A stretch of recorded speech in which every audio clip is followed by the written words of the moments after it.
Hello, everybody. Freezing again this weekend. I know we spoke about it the last time we were all together, all of us, but it is very, very cold. I mean, it's -5 and -6 here in Johannesburg.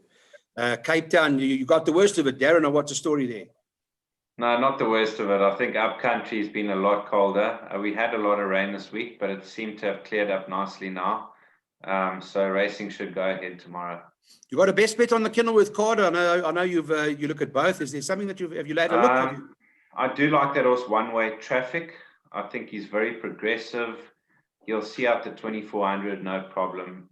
And there's only a 5-horse field, but I think that horse Super Duke goes to the front. So hopefully it's a decent enough pace and not a crawl.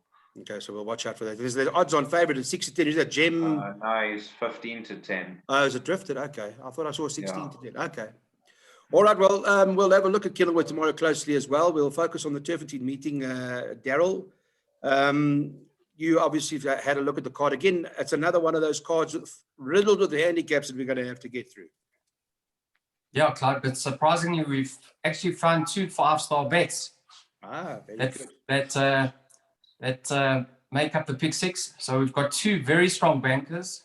So the viewers can tune in, and we'll disclose more as we discuss the races. Okay, brilliant. Well, let's get straight into it then, guys, and we'll have a look quickly at the scratchings. I've only got 2 of them so far in the 1 Portico and the 14 Catch the Green Light. That's the latest on that information that I've got for you guys. As far as the scratch goes, the weather report shows obviously that it's going to be a maximum of 11, 9 mils in the last 7 days of irrigation. The last 24 hours 3, and then we're back on the stand side track. So there's a 5-meter spur there at the 700, which is not too bad, and we'll get straight into the first leg of the pick 6. Now I'll stay with you, Daryl. I like this horse C. Verescent quite a bit. I think this horse is quite hard to beat. What do you make of the race? Yeah, Clyde, when I opened the book, I said, wow, he's probably a division or 2 above this lot. You know, he started off his career that he's going to go through the divisions quite comfortably. He looked like he had a bright career ahead of him. And then he sort of lost his way. I like the fact that they've put him away and they've now tried the fitment of blinkers. So I'm expecting him to bounce back to his best. But like I say, he's returning from a rest. So we don't know his well-being. He could be very close to spot on, or he may well need the run. So for that reason and that reason only, I'm looking towards number 4, Written in Stone, as my first pick. Now, he's met C. Verescent in the past, and there was only half a kilogram separating them, and I think there's 3 kilograms turnaround in Written in Stone's favor. And coupled with the fact that he's racing fit, he's going to be my narrow first selection. That's Written in Stone, but very, very healthy respect for C. Verescent.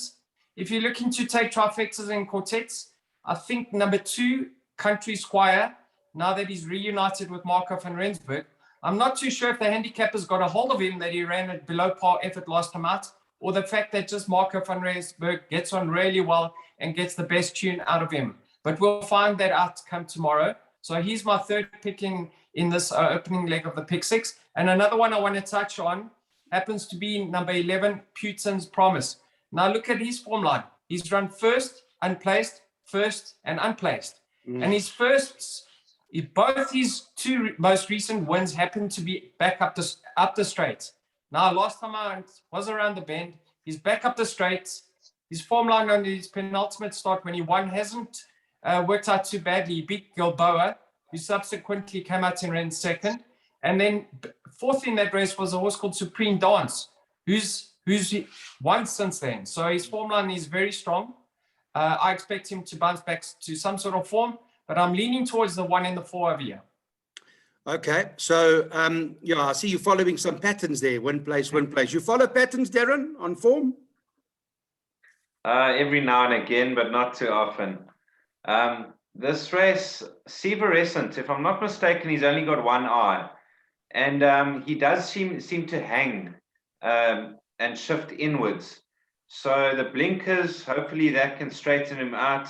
He comes back after a small break, and I think he's the most progressive horse in the race, being a 3-year-old. So he'll be my first choice.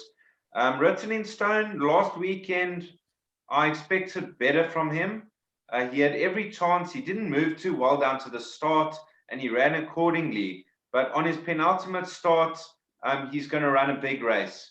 Putin's Promise, very in and out. I can't catch this horse right, but drawn on 14. I would down the straight. I think the outside draws have a slight advantage, so he comes into the race. Another one to consider is Informative, that won a very good race last time out, and on his earlier form, his rating dropped quite a lot, and he came out to win last time. But on his early form, he's got a chance of featuring in this field. Country Squire we have also included, and those are the 5 horses we're focusing on. Okay, that's quite interesting. I see this was Country Squire, still an entire as a 5-year-old. All right, but so we've agreed that the first leg of the pick 6 you're going to need horses. I think you're right in that there's 2 points. Is he fit? Is the first question. I think CLYDE gets them fit. That's my personal view. And that the blinkers are on. That's why I'm quite keen on Seaver Racing. But it is a race from a pick 6 perspective where the boys are going to go with a cover.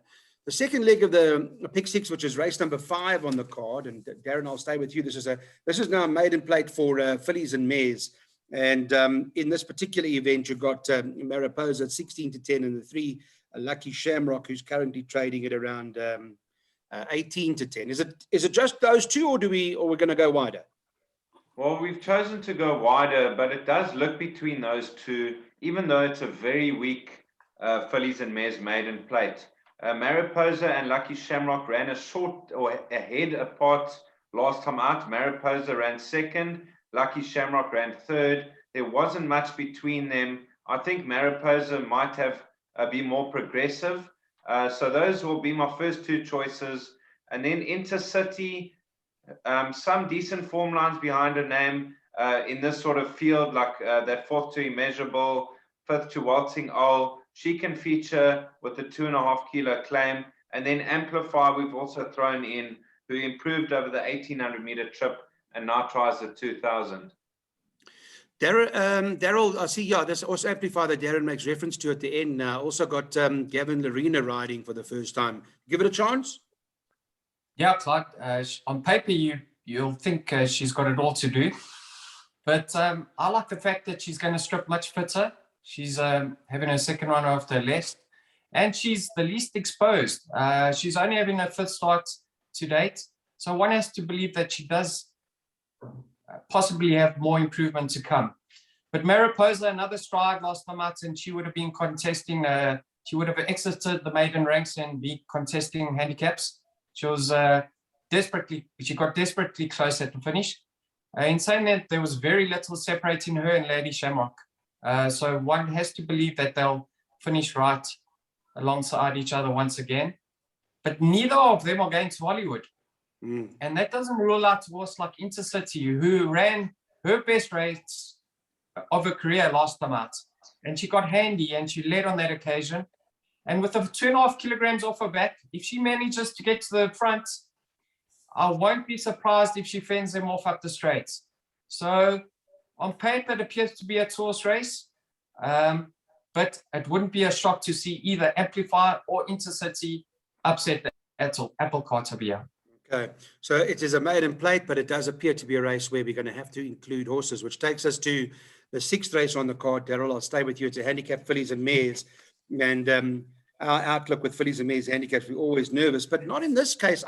When you study the card, you would with Gavin Larena, Paul Peter teaming up on Sekhmet, one has to believe that she's very hard to beat here. What's your take on her? Clyde, you know, there's so many positives in this filly's favor that I don't believe she's going to have any excuses. Number one, she's down to a competitive mark where she's going to win very soon. She gets stronger handling in the irons. She's well drawn. She's racing fit. She should get the run of the race. So if she gets beat, I'll be very, very, very disappointed, because this looks to be a race handed to her on a platter. She's going to take some beating. The horses, I think, are biggest dangers are clearly held on paper. And I like the look of number 10, Meet the Captain, to run second and fill up the exacta position. And on paper, she's got no chance of reversing the form with Sekhmet. So that gives me even more confidence with the favorites' chances of here.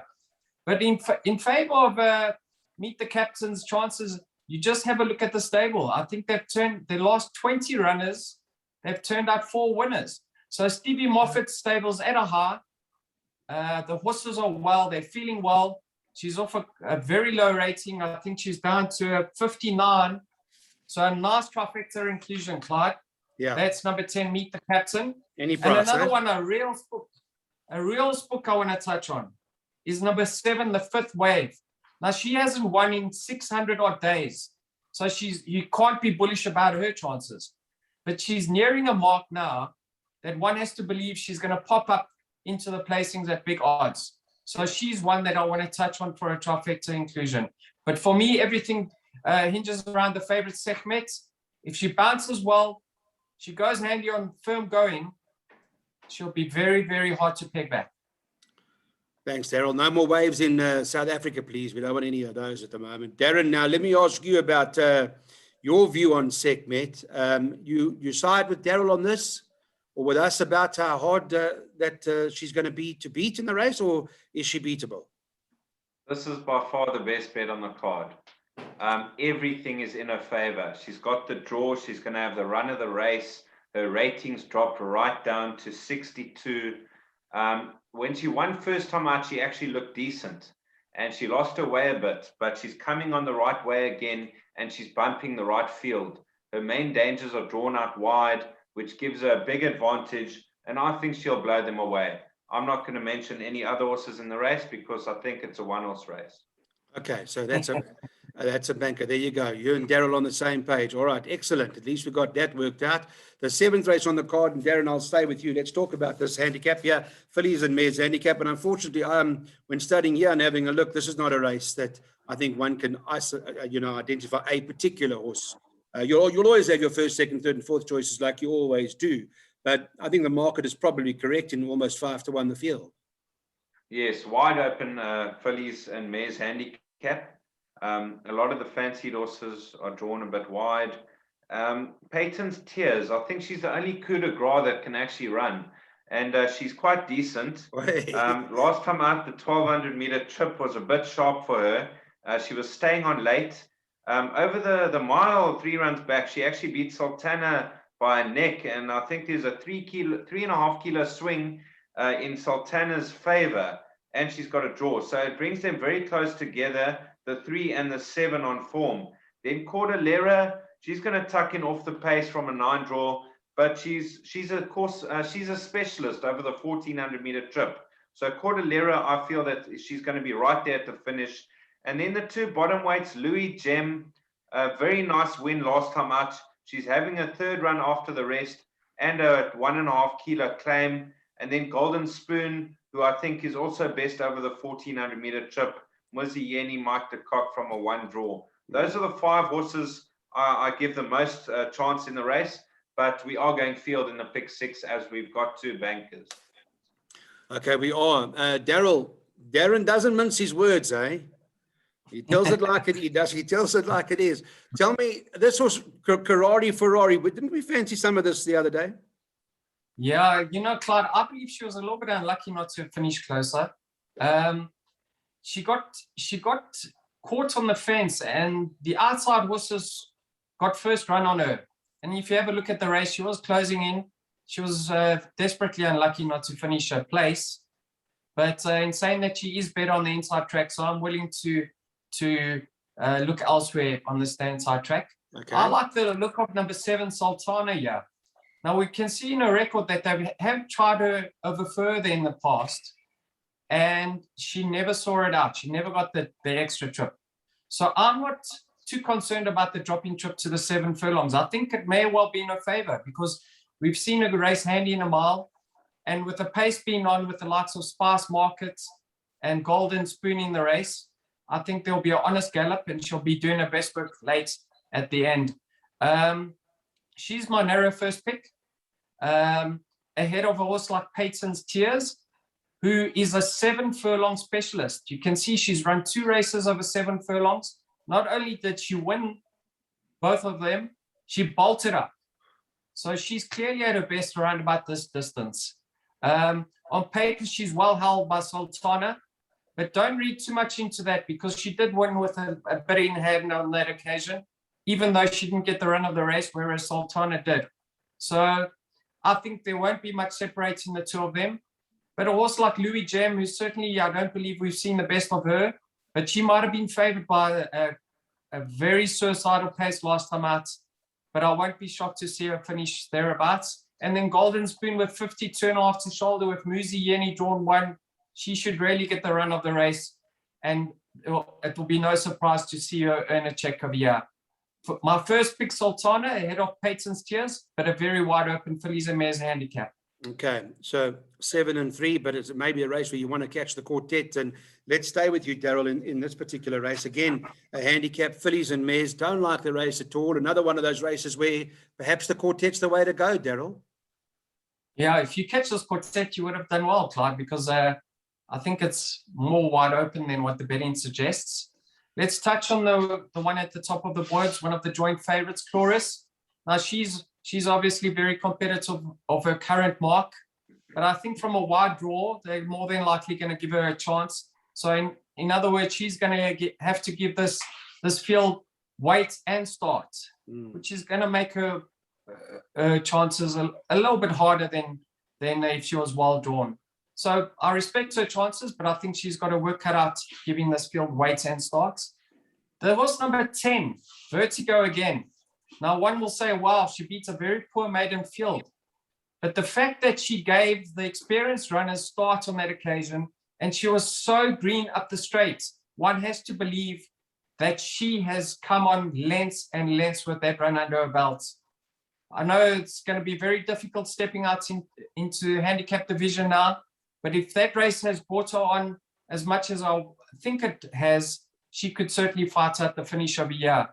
And then I want to touch on one right at the bottom of the boards. I think she's 20-1. That's number 5, Invincible. Now, I know she's been backed up very soon after her latest start, which was the second run off the list. But the fact that her rating has plummeted down, she's having a peak run, and she's now getting fitted with blinkers. I think we could see her bounce back to some of her best form because we know that she does possess some sort of ability. We've seen flashes of it in the past. So I want to touch on her at 20-1. And you know what, Clyde? If she comes home, she'll be our best result as we've gone fielding this leg of the pick 6. Yeah, so she's any price, as you mentioned there, Invisible. 20-1, you're right about her ratings coming down. Darren, I guess it's one of those races where, it's, sort of shut your eyes and pick a number. Yeah, it looks one of those races. That's the reason why we went field in the pick 6. I'm going to touch on my value bet on the card, Elusive Woman, number 6. She's drawn 7. Her last start, she's had 3 runs after the break, and she's dropped from a 94 merit rating down to a 78. She was running on strongly behind Castle Corner, 2.5 lengths back. We fancy Eskimo Pie in the last race. He came out of that same form line behind Castle Corner. He was only a length ahead of Elusive Woman. And her runs at this course and distance, I think the last time she ran over the 1400 at Turffontein, standside, she ran second to War of Athena as a 2-year-old. So on that sort of form at 16-1, I think Elusive Woman is the big value in the race, and I'm hoping that she can win for the pick 6 as well. Others to consider, Galaxy Raiders. I liked her last time out. She was a bit one-paced, but I'm expecting a much better run. In and out form, she lost, she won, she lost, she won, and then she lost. So, yeah, if she continues with that pattern, she might just win.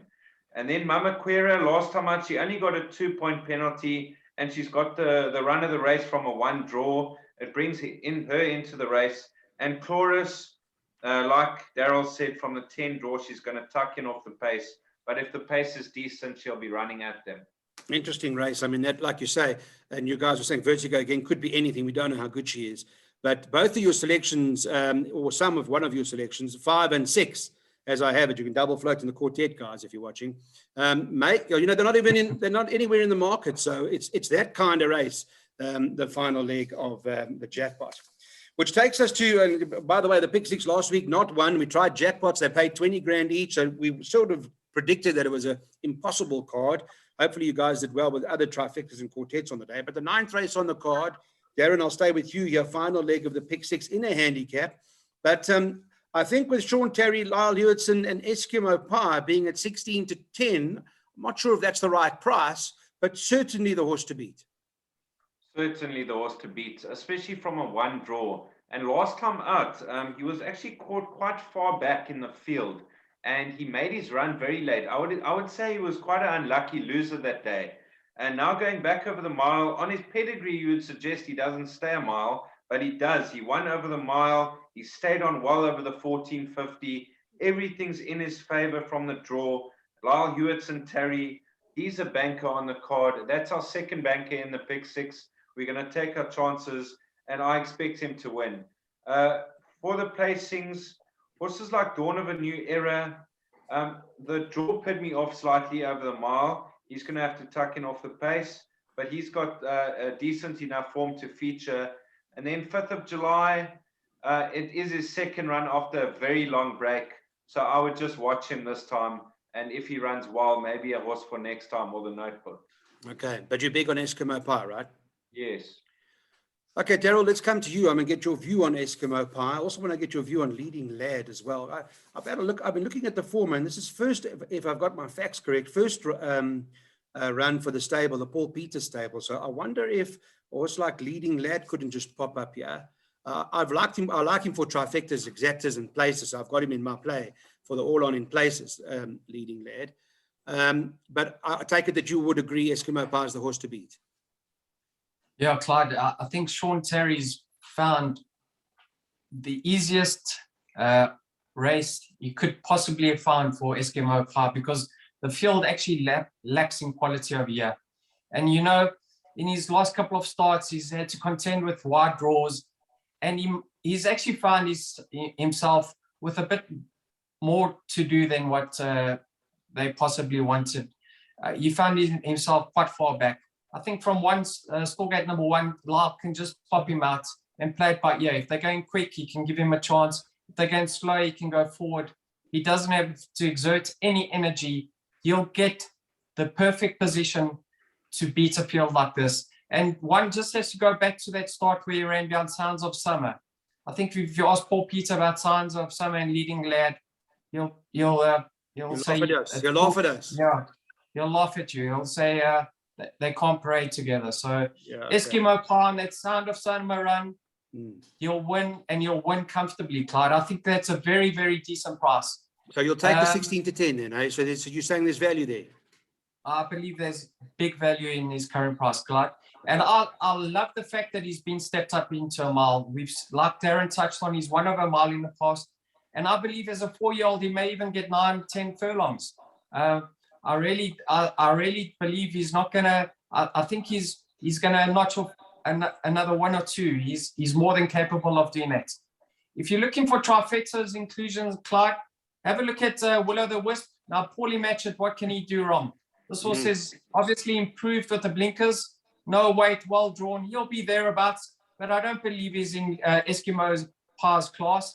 And one lunatic for the quartet, number 8, Elusive Swan. Now, he's dropped enough to be competitive in a race like this. He's definitely a trifecta quartet inclusion at a huge price. But Eskimo Pie, if he doesn't get this right on Saturday, he's not the horse I believe he is. Yeah, you wonder when he will. Just thank you for that information. We've got that sorted. Just if I may bring this up now, next week we've got Joe Somber on the show.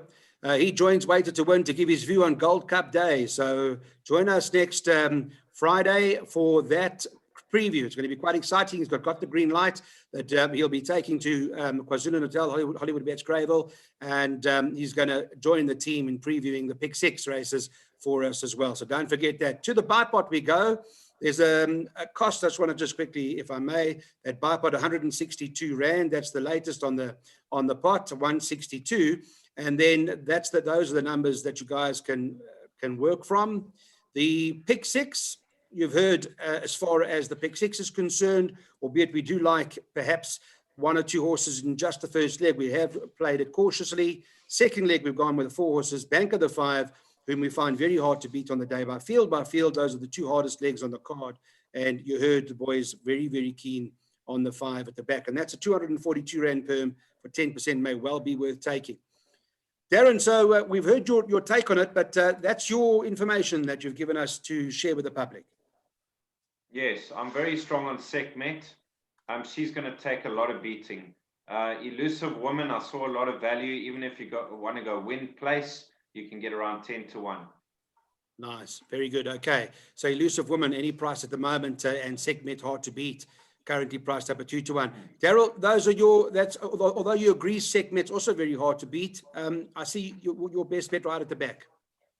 Yeah, my best bet's Eskimo Pie. I'm expecting him to win quite comfortably over here, Clyde. And I do believe his current odds represent value, just based on his opposition. And then my value bet comes in the first leg of the pick 6, Written in Stone. I've got a healthy respect for Seavirescent, but on paper, Written in Stone is going to give him a run for his money. And at odds of around 15 to 2, with his racing fit under his belt, I think he represents a value in the race. So if you're willing to follow me, maybe go Written in Stone a place into Eskimo Pie and take the 1 double as well. Okay, got that information. We're doing something different this week. We've got the Weightedtowin double, WTW double of the day, which is Daryl's best bet into Darren's best bet, or Darren's into Daryl, if you want to call it that. And that pretty much works out to race 6 Sekhmet at 2 to 1 into Eskimo Pie 16 to 10. If you're watching it now and you get on now, you'll get about 7 to 1. We've worked out that'll be the stretch on the double, the Weightedtowin double.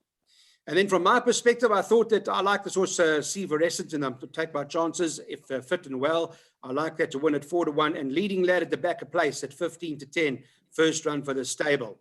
We remind you about Joe Summer. Join us for next week. We look forward to his participation. We're on every Friday night, as you know. Join the team, and hopefully we can get you back in the winners queue again. Stay warm, Darren, in Cape Town. Make sure everything's okay there. Keep it nice and cozy there for us. Thank you very much, Clyde. Nice to have you on the show. Daryl, thank you for your time. And don't forget the Booker tomorrow and the Lions, eh? Which way would you bet? I think they're betting 9 to 10 the pair, if I'm not mistaken. Yeah, which way? How are you playing? Yeah. What's your bet? No bet for me, Clyde. I'm just taking that double. I'll take the Sekhmet and the Eskimo Pie double. Maybe a small treble. Into the Booker. Yeah, we have to be patriotic. Why not? Why not? Darren, Booker, eh? Yes, Booker. You're not going after the Lions, surely? No. Okay, but thanks. You know what, Clyde? Sometimes you have to bet with your head and not your heart. True. But like the Italians gave them a hiding, we give them a hiding tomorrow too. Don't worry. Thanks, guys. Enjoy your evening with your family. Cheers. Thanks, everybody. Cheers. See you soon. Bye.